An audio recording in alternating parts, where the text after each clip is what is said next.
Soal jodoh dan ta'aruf. Bagaimana mencari dan menentukan pasangan hidup yang sekufu.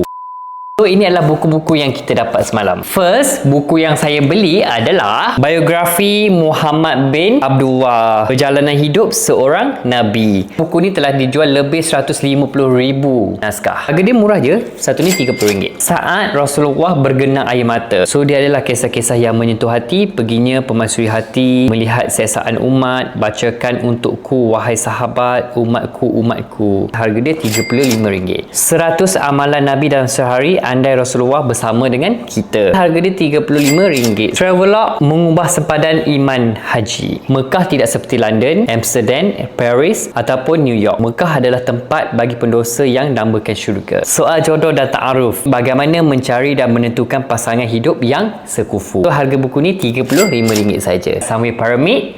So, korang boleh pergi bermula pada 19 Disember hingga ke 4 Januari 2026. Pukul 10 pagi sampai ke 2 pagi.